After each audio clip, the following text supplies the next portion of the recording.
Okay, so to further my talk about protecting spring flowers, that brings me to these beauties, alliums.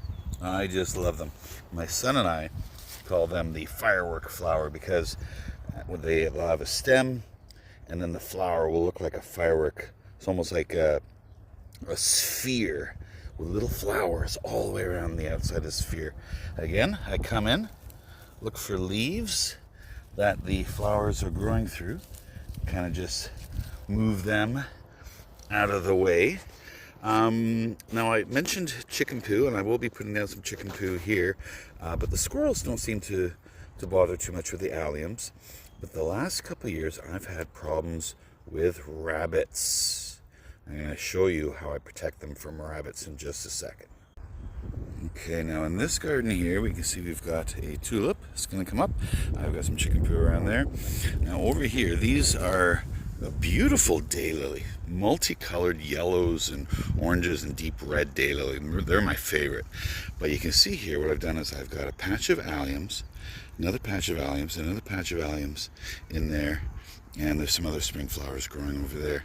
Now the whole idea is that these daylilies will dominate this area a little bit later on in the season.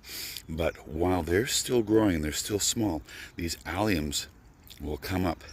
Now, some areas you don't need to do much protection. I have never had a problem with rabbits eating in this area because these other flowers, the daylilies, kind of grow up and protect them. But the other garden, where I just showed you, the alliums that are wide out in the open, they've got nothing else around them, they need a little bit of protection. And so let's take a look at sort of the before. This is the before. There are my alliums right there. And I'm going to go in here and show you the end result after I've kind of gone in there and cleaned up this area and protected them from those rabbits. Okay, step one in cleaning up this area is cleaning up the soil a little bit.